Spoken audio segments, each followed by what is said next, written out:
Welcome everyone to this explainer. Reading is an absolute adventure. It really is. And the vehicles that actually take us on this wild ride, they're sentences. Think about it. Without them, the stories we absolutely love just wouldn't exist. So today, we're going to pop the hood and figure out exactly how these vehicles work. Let's dive in. I really love this quote from our source text, The Adventure of Reading Books. It just perfectly nails why we read.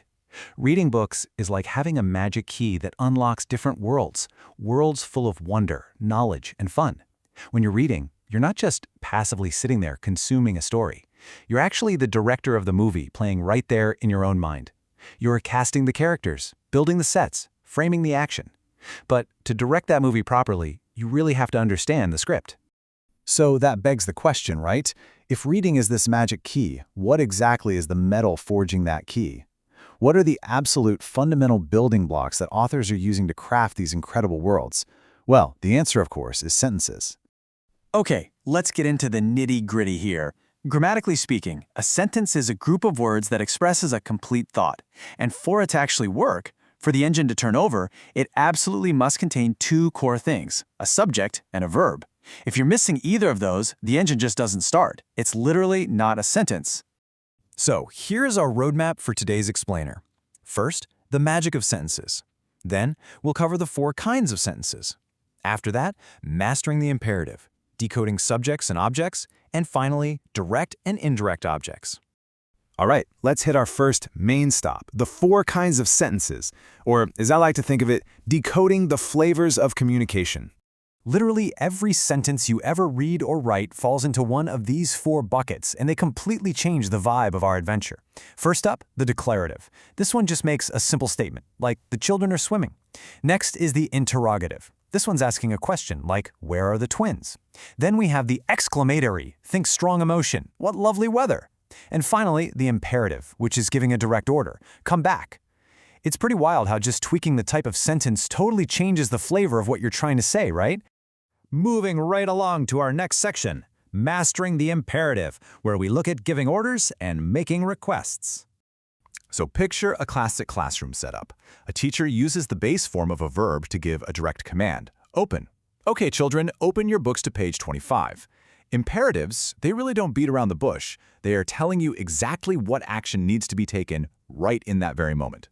Now, what's super interesting here is the contrast in tone, because imperatives can definitely feel a bit aggressive if we aren't careful. A blunt imperative like sit down gets the point across, sure, but it's a little harsh. Actually, you can easily soften that tone to create a polite imperative.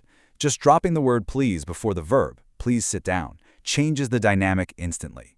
You can even use the helping verb would to sound incredibly polite, like, would you please talk quietly? You're still giving an imperative, you're still requesting an action, but the delivery, way smoother. Next up, we are going to deconstruct the action itself. Subjects and objects. It's time to find the doers and the receivers. Let's play grammar detective for a second and look at the anatomy of an action.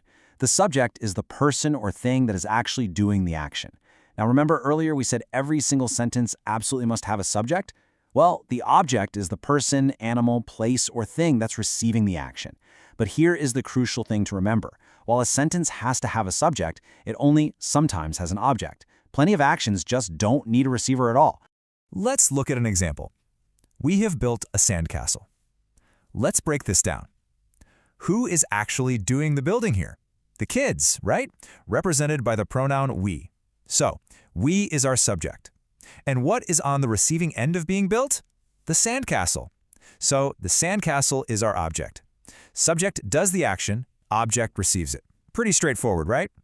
But wait, what happens when things get just a little bit more complicated? Let's transition into direct and indirect objects and solve the double object mystery. Okay, take this scenario. Dad bought James a bike. This is honestly where a lot of people get tripped up. Because if you look closely at this single sentence, we've suddenly got 2 potential objects floating around, James and the bike. So, how on earth do we figure out which is which? Let's map this out structurally. Our subject is Dad, and our verb is bought. Then we have James sitting there as the indirect object and a bike as the direct object. Notice the specific order here. In English grammar, the indirect object is usually going to pop up directly before the direct object. So here is the real secret to telling them apart. The direct object is the thing that directly receives the physical action of the verb. What was physically bought at the store? The bike. The indirect object tells us to whom or for whom that action was done. Who actually benefited from the buying of the bike? James did. Therefore, the bike is direct and James is indirect. It's like a giant puzzle, and once you see the pieces, it just clicks. Let's do a quick rapid-fire test with a few more examples from our source text. I am writing Grandma a letter. What's being physically written? The letter. That's the direct object. The recipient? Grandma. She's indirect. How about Andrew gave his dog a bone? The bone is direct, the dog is indirect. And Miss Lee found Alice a chair. The chair was found, making it the direct object, and it was found for Alice, making her the indirect object. Understanding this completely shifts how you construct language. Bringing this whole thing full circle back to where we started, every book you read truly is a step into another world. And when you master these grammatical gears, when you intuitively know how an imperative sentence demands attention, or how direct and indirect objects dance around a verb, you don't just become better at grammar. You become a significantly stronger reader, a way more compelling writer, and a much, much better director of that movie in your mind.